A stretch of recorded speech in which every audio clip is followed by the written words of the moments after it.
And folks, I told you, we had nothing but celebrities here in Mako. It's good.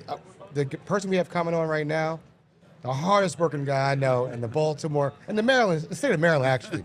Franklyn Baker, the president and CEO of United Way of Central Maryland. How are you, sir? Doing outstanding. How are you, Aaron? I'm doing good. It's like the greatest of all time right here. Oh, yeah. We had a legend earlier. Now we've moved up to greatest of all time. Oh, yeah. And congratulations on 100 years. 100 years. Let's talk a little bit about that. Next year. Let's talk about that. So we started in the United Way of Central Maryland's footprint of Central Maryland, 1925. Wow. So next year, we'll be celebrating 100 years in this market. Tell me how many nonprofits have endured more than 10 years, much less 100 years. Talk about innovation and having to pivot and work with the times and go through depression and so many different angles of how society has shifted. Yeah, our middle name, if you will, is pivot. Right. Agility, flexibility, Absolutely. adapting to the times. Yeah. Right. I mean, you made it through COVID. Made it through COVID. Went through a lot of different things. We actually flourished through COVID. Ooh. Isn't that terms of amazing? innovation, right. When you think about how we have really, as organizations, you didn't have a choice to survive through COVID. Right. And our motto became nothing changes if nothing changes. Right. And so you got to shift. Yes. Because it required us to. In fact, one of the subtexts for a lot of the promotion for United Way of Central Maryland was developed because of the pandemic and what it required us to do, which is United Way of Central Maryland provides what's needed where it's needed. Wow. Right. Because we were barraged Yeah. with so many requests for things that we really didn't focus on quite as heavily in the past, but it was really sort of forced upon us or showed up at our doorstep because of the pandemic. So now we're like, United Way is existing to provide what's needed where it's needed. You know what I love about that is when I think about agencies like For All Seasons and the United Way, it's sort of the image of a blanket that really comes across, or sort of like that net. It is the safety net. People don't necessarily think about what you provide. They don't think about the angles in which there's collaboration that has to be started in order to serve the whole person, because it isn't just as simple as a dollar. It's a dollar that leads to XYZ collaborating with this person and that person. And that really is the fabric, if you will, no pun intended, but that's really, I mean, it's the fabric of collaboration and support. Yeah, it really is. And one of the things that I think we've also really settled with is when you have strong neighborhoods, right? It translates into helping the economy. It translates to helping to have healthy people.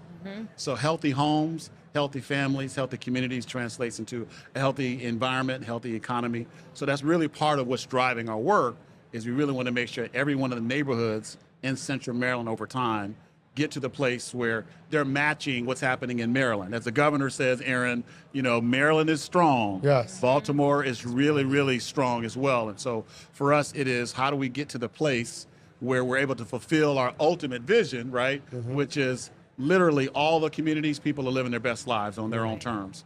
So that's part of our drive, right?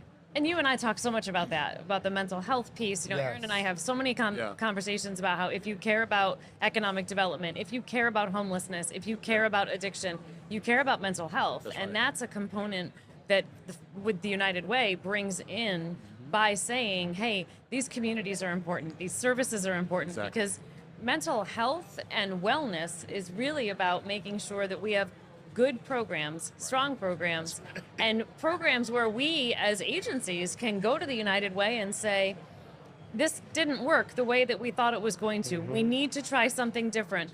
We need the funding to be able to try this new pilot program. We need the funding to be able to sustain. You know, for our agency, United Way has been so important to provide mental health services and cover the co-pays, because you might have insurance, but if you don't have the copay funding, then you're choosing between dinner on the table and mental health services. Mental health services are going to get cut every time. That's right. And I was just reading some research around people who were diagnosed with mental health issues. 55% of them who were diagnosed didn't actually begin treatment until 11 years on average. Correct. And one of the things from the time that they're actually Wow. facing mental health crises because of the stigma. Right. So 2 decades ago, that percentage was way up. So it was more than 11 years, say 20 years ago. It was more like 18, 19, 20 years before they actually saw treatment. So now that because of the stigma, it's being reduced Right. because the Generation Z and the millennials are more aware of the need for this, less concerned about stigma. Right. So that number is coming down, Yeah. but it still needs to come down more. Right. Shouldn't be this huge gap between No. the time that I'm suffering with mental health and waiting for years on end before you seek treatment, right? You know, it occurs to me right before we went on the air that you've been in your position for 8 years. 8 years, I've yeah. been in mine for 11. When you think about what has transpired in our careers Yeah. at both the United Way and For All Seasons, that's the length of time that somebody waits for mental health services. Yeah. Think about where United Way was 8 years ago, where For All Seasons was 10 years ago. There's so much movement that can happen. And we're seeing, you know, you bring up the generation, the Z generation, and really seeing how our Gen Zs are talking so differently, Yes. that the stigma is being pulled away. Because the critical piece that really becomes important is we have to be able to deliver the services when they're needed. You know, one of the things our agency has really, really honed in on is eliminating the wait list. Walk-in services 5 days a week, telehealth across the state, as well as in the counties where we have physical offices. That's been a game changer because if someone picks up the phone and says, I have a diagnosis or I think I need help, and they are told, let's just hang on for 18 months, you're not getting that person back on the phone. Yeah, that's right. And I love your sort of 3 undergirding words of help, hope, and healing. 'Cause Absolutely. that's in many ways, Aaron, what you, as you know, what Yeah. United Way Central Maryland does Yes. is how do you get to the place where you identify where the help is needed and then Yeah. bring some level of hope Right. for the person so they can pursue the pathway, the 12-step program, whatever the interventions are, and then eventually get to the place of healing. Then how do you help them celebrate that place of healing once they've arrived, right? Yeah. And maintain, sustain Exactly. that healing Yes. status. I will tell you, you guys had a program. I don't know. I'm gonna probably say the name wrong. It was Alice, where you go in, they give you a certain amount of money, and you had to go through a whole computer program. It was like, all right, this you got to decide on money. Money got short, and like you had to figure out how much money you had. Did I have to feed the kids? But it was really good to learn about money. Yeah. And I know how it goes with the mental health. Like, can I really take care of my family? That was a really cool program you guys had that have reality for people to understand how hard it is out here to live. Talking 30-30? Yeah, the 30-30. program. Yes, that was one. That yes. to this day, To this day. I'm like I won't take it because it mentally had drained me. I can't imagine. But Yes. you guys deal with people every day about that. That's right. That's what I like what United Way is doing, Yeah. and getting people conscious of what's happening in the world. Right. That program you're mentioning, Aaron, is really the long and short of it is taking the person who's participating, who comes from perhaps from an ALICE household. So ALICE stands for Asset Limited, Income Constrained Employed. So right now in the state of Maryland, there are 2.3 million households, 900,000 of which are ALICE. They work hard, every day 1 or 2 jobs. They can't keep pace with the state's high cost of living. So it's 39%, literally 2 out of 5 households in the state of Maryland are ALICE. And so this particular program you're describing, 30-30, gives anyone who's going through that the ability over 30 simulated days in a 90-minute virtual session to go through a process of understanding 30 tough decisions, many of which are life-altering decisions. Yes. Getting them in a position where they're head of that household and they're having to deal with budgetary impact. Right. How does it impact my mom, my brother, my son, my daughter? And then really at the end of it, the 30 days that are simulated, at the end of it, it's like, before I started this simulation, I used to think, now I think differently. Right. Because you understand that the barriers that are so overwhelming, that really make it so difficult for an average ALICE household to not get to the place of thriving, and even to, in some cases, survive. Right. So how do we work with our families, Yeah, right? Our 2 absolutely. organizations and all our partners Right. to ensure that people are thriving, right? It's really important. And that's really a key word when it comes to, you know, the work that the United Way does. I'm just so appreciative of all of the innovation that you have brought to the communities, because then it allows us in the mental health space to be able to dovetail, because we do it better together. And that is one of the things, you know, you'd never think about the United Way as a solo player. And that's one of the greatest things, is that you know you can come together for partnership, and just so grateful for all the work that you're doing. Yes, and you might imagine the ALICE numbers are pretty amazing when you think about how it's broken into the different segments of race and geography, right, and occupation. So you have an over-index for Blacks and Hispanics, right?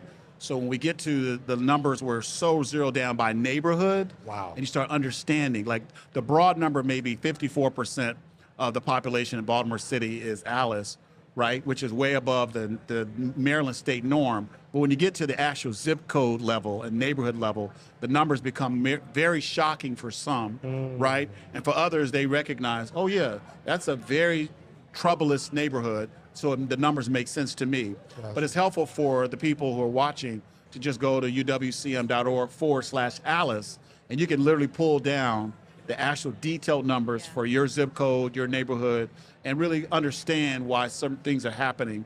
Levels of investment, disinvestment, is really important to understand that dynamic in your particular neighborhood. And I think that is super important because we do tend at times to sort of get lost in our own bubble of how we live. And so making sure that we are truly understanding and taking our lens off and putting the lens of other families on, and especially when it comes to resources that we can either provide monetary or volunteering, that becomes really important because it isn't always this beautiful utopia. And we may be fortunate to be in a situation and say, like, life is great, but what is the impact that we have when you look at those numbers and you truly dig in and say, 2 streets over, life doesn't look as well as it does here. And that quality of life really can make an incredible shift when you look at those numbers that you're talking about.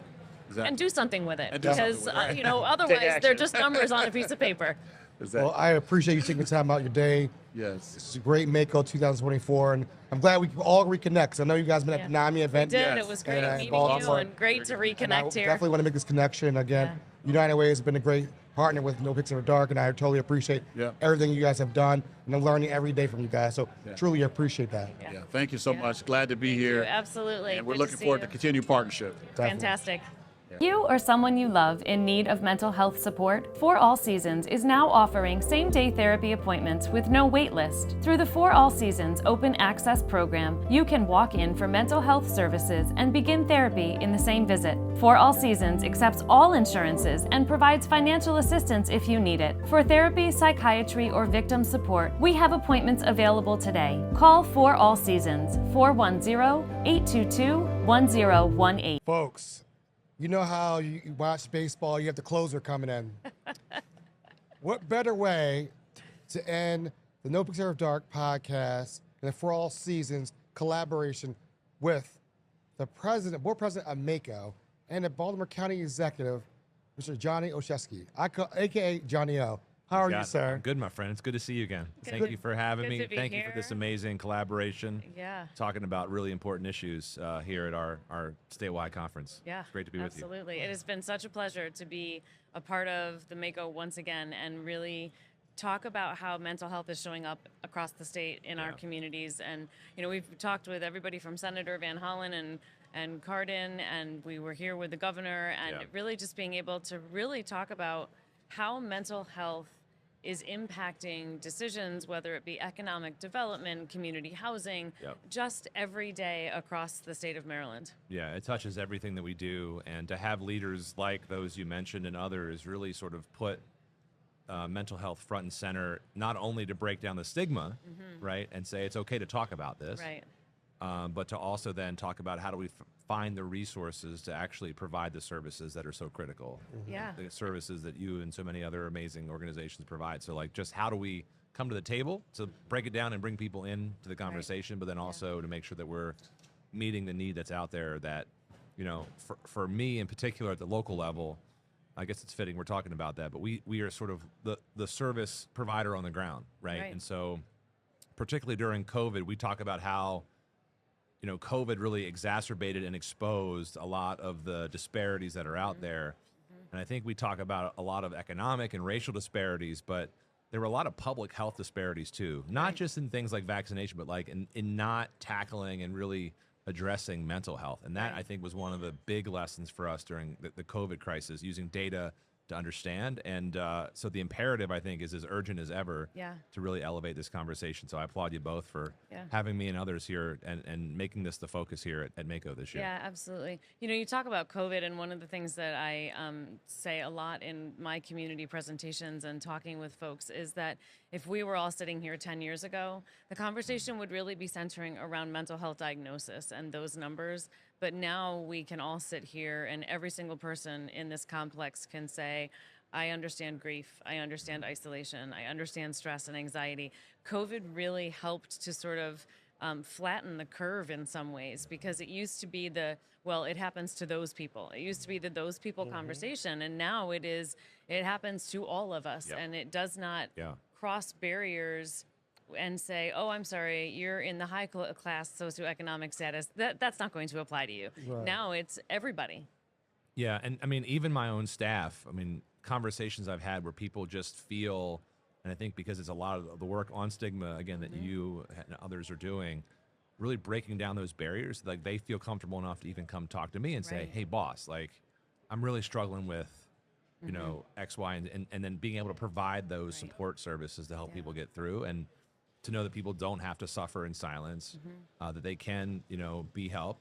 And it's been great. I mean, and, you know, it's adults, but it's also like, especially our young people. It's the other thing that's been like, that's like, and as the father of an 8-year-old little girl, I know, you know, teenage girls and young women in particular, I think have really, with social media, there's a lot of mental health challenges out there. So just seeing the work of people like Superintendent Miriam Rogers and this Talkspace app that we provided for our young people to say, like, connecting them to sort of confidential but much needed resources out there. So it's just so important. And you know, again, like you said, I think the pandemic has really sort of changed the conversation about where we are and where we're going. Well, and it also has changed, and you bring to light like the app that, you know, you've given as a tool for our young people. It has to be also, as we're sort of changing the conversation, innovation, and we have to be willing to get out of our own way, and we have to recognize that the way that we did it 10 years ago, the way that we did it a year ago is different than how we have to do it now. And so, you know, so appreciative that you bring that into the conversation, because it's just one more example of leadership that is nimble and leadership that can say, we have to make a change. And Aaron's heard me say this several times today, that my philosophy is nothing changes if nothing changes. Yeah. And so we true. can't expect different results if we don't start to make the changes that reach our young people differently, because certainly the way that you and I grew up, there was not all social media and the pressures.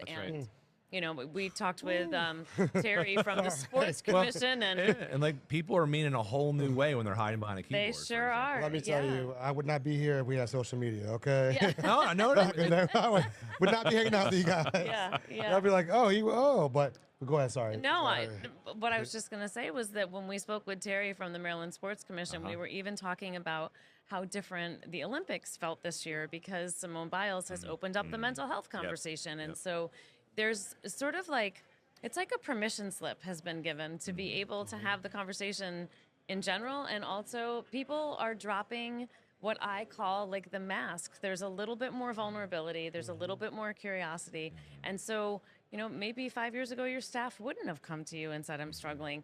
But even just sitting here and having this conversation and the language that we're using and opening that space has become such a critical component to expanding mental health services. Yeah, that's right. And you know, I think we have an important role to play in all levels of government. So I think it's great that you've gotten U.S. senators and the governors and county executives all involved, because, you know, we have a role to find great organizations like For All Seasons to sort of say, how can we partner to sort of provide those services and deliver on the need for, you know, our shared our shared constituents, right?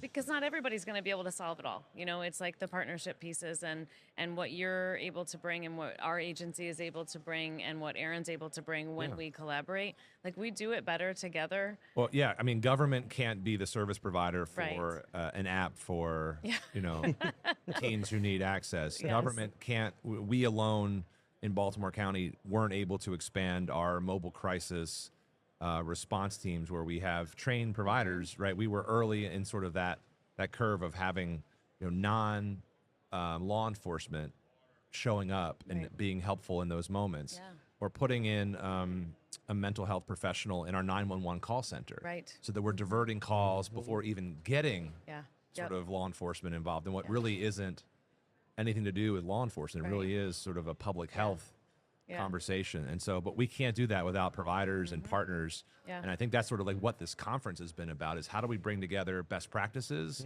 lessons learned, how do we connect providers with those government users to bridge the gap, and not be afraid of innovation, right?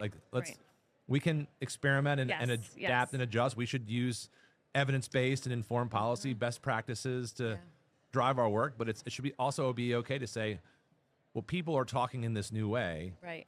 I'm not on TikTok, but I know a ton of people are. Right? So it's like, I'm not either. I'm with you. But people connect there. Right. That's where you need to meet people. And then you can use data to inform whether or not whatever those applications are working or not. To follow up on that, you're not on TikTok, but I'm on it. But here's the crazy part. I'm on TikTok more than YouTube because I can learn how to cook a meal on TikTok in 1 minute. It's the society doesn't have the bandwidth for a long thing. So I'll sit at home like, I'm gonna get shrimp fried rice tonight. Guess what? I can learn it in a minute and a half. Right on TikTok. Right on TikTok. Yep. Now I think you're on to something right there about learning a way of talking to people differently now. Talking in different. And I think what about as a provider? Have you guys thought about that as far as, look at me asking you questions about Go ahead. social media and how TikTok has now taken over YouTube? Oh, yeah. I mean, I will tell you, I'm not personally on TikTok, but we have a fantastic marketing and communications department. And in fact, we just brought in a new staff member, and she's in her 20s because that's who we need on staff. You know, I don't consider myself a dinosaur, but I'm not 20. And so she's able to say, no, this is what that young population needs. And then we also have older members on our staff. We know Facebook is still relevant for a certain sector of the population. And so it's really about diversifying and saying, I have no idea. You know, I always say my job is not to be the expert in everything as the CEO. My job is to bring the experts to the table and say, go do your thing. Absolutely. And so then I don't have to learn about TikTok because that's not my jam. And my boys, I have 4 boys at home, and they are always like, Mom, get on TikTok. I'm like, no, I'm good. No, I'm good. Totally fine. Good. Facebook I'm and way good. X or Twitter or whatever we're calling it are plenty for me. Yes, yeah. But it does make me think as we're having these conversations just about sort of the long game that mental health needs, and it needs, you know, the quick fix and sort of that you can get a recipe in a minute and a half. Mental health issues are not something that you fix. It's not something that you go to one doctor's visit or one therapist appointment and the problem has quote unquote been fixed. It is a disease, and it's something that takes a long time, and it takes funding, and it takes collaboration, and it takes the ability for us to be able to say, hey, state of Maryland, we want to try this innovative program. You know, our agency has implemented open access. So it's 5 days a week, walk-in services, no wait list. So we also are recognizing that in the moment when someone is in need of mental health services, they can't be told, come 18 months later, we might be able to connect back with you. And the appreciation that I have for you bringing up the pieces about, you know, sort of the innovation is that we do have to be able to work together to test out some of these things. And they might not always work. You know, sometimes your biggest flop is your greatest reward because then you know what didn't work and you can tweak it a little bit differently. So I would love to just sort of get your perspective on the funding and how we can continue to craft funding in ways that both supports the growth and also sustains organizations so they're still here in 10 years. Yeah, it's tricky, right? Because I think, you know, we have seen, unfortunately, cuts to health writ large, right? We're not seeing investment in health. And so as we think about holistic health, we need to just be investing in health generally and finding ways to support not just physical health, but also that mental health and that balance. And so, you know, as in local government, we're trying to balance things like the blueprint, which is a significant infusion of new dollars, which, you know, I'm fully supportive of, but, you know, we're trying to tackle that. Try to do transportation, all the issues we're talking about here. But it's sort of like, I think mental health in particular, but also health funding is one of those things that just transcends your ecosystem of what your counties, because it affects everything. If your people aren't well, you can't grow a strong economy. If your people aren't and so we need to, I think we actually need to retool ourselves and sort of say, okay, of these billions of dollars of new education funding, how are we accounting for the mental and physical health of our young people in that funding. Yeah, I think about that all the time, even with as this new affordable housing has really taken storm, and we're building all this new affordable housing within our own communities.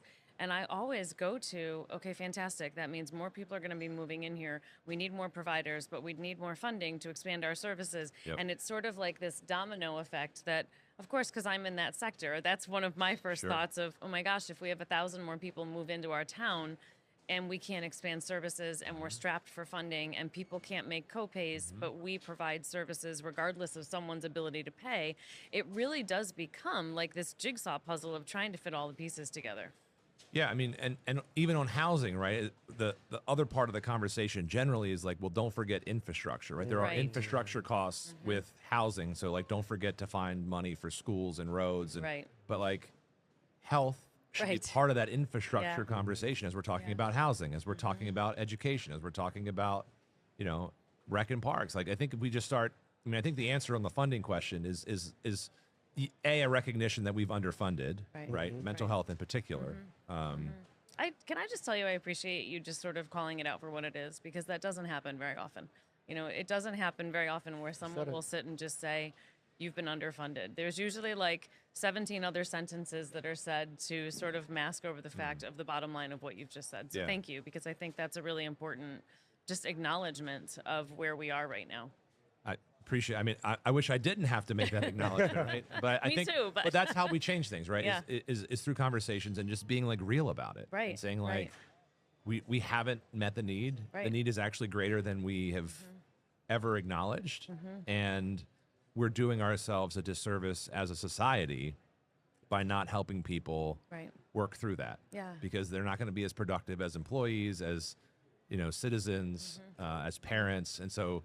There are costs associated with disinvestment and underinvestment, and we see that in all sorts of ways. We see it in hospital visits and jail visits and family challenges and student performance. And so again, like, I think that's why we got to just change the paradigm of it not just being a recognition of the underfunding, but then also thinking about how can we fund it differently so that we don't repeat the mistakes of the past by trying to find new money on top of what's there, but it's starting to like embed it as just a core belief in how we invest in our people. Yeah. And some of it's about sharing ideas and just being able to say, like, hey, and I say this to my staff all the time, all right, let's talk about what's the pie in the sky. So if we had unlimited dollars, unlimited resources, what would we want to do? And then being able to dial back and saying, okay, taking that as a best practice model, how can we work within the public sector and the private sector? And can we get to maybe A is ideal, C is the worst, but maybe somewhere in the middle is B. A great example of that is this past legislative session. So I actually serve on the board of visitors for shock trauma, which has been historically, again, health underfunded, right? We have probably the best trauma center in the world in Baltimore, here in Maryland, right? And we had to go to the legislature this past session to basically and tell the story. Like, we don't want to just sustain the work of saving people's lives from car accidents and from the gun epidemic, the violence epidemic with guns that we have across our state, but like starting to really put the resources in place for trauma-informed care too, right? Yeah. Because the biggest indicator, for example, of someone to be a victim of gun violence is that they were a victim of gun violence. To be so it's like, how do we get in there and stop those cycles of violence? And not just sort of say, well, how do we just fund the operation? Right. It's almost like placing the Band-Aid, but you're missing all of the missing the whole point. And I will say, I give the legislature this past session a lot of credit, but it takes a lot of these, like a lot of these conversations to understand the need, because you're asking people to make hard decisions about doing things like increasing car registrations or finding the resources to actually provide. But you're not going to turn the curve on these issues unless we actually invest in them. So we talked a lot this morning with some folks about adverse childhood experiences and how ACEs are showing up, and it reminds me, when you're talking about trauma-informed care, we happen to be an agency that trauma certifies every single staff member, because we understand that when these really tough cases are walking through the door, it is about serving that whole person, not just in the moment. And we talk a lot about now intergenerational trauma and how that when you're talking about a victim of gun violence has been a victim of gun violence. I mean, it is that. And as the Rape Crisis Center, we see that same thing with sexual assault, that many times children who have been abused end up offending. And so it is really a situation where we need to be looking at how do we break that cycle of trauma too. And we have Marielle Bouquet, who is a wonderful author, New York Times bestseller, who's coming to Queen Anne's County, and she's going to be talking about breaking the cycle of intergenerational trauma, especially in our Black and Latino communities. And that's something that we'd love you to come out and be a part of it, and be a part of the conversation, because amazing. it really does make a difference when you start the conversation. Well, I would say thank you for this conversation. Yeah. We really you so appreciate the much. time. I know you have a big board meeting come up. I am thank better for these conversations. So Thank and you. again, Yeah. thank you both for elevating the conversation and Yeah, for letting us thank be a you. part of it. And hopefully Yeah. next year we can do a session. I'm just throwing it out there. Yeah, yeah, That'll be. I know I'm throwing it in there, but no, but would love to do something a session. yeah. Something Yeah, Be great. thanks, Tra- that's traveling. great. Yeah, Yeah, absolutely. absolutely. Thank you Thank you so guys. much. Appreciate it so Thank you. much. Appreciate Thank you. you. Thank you.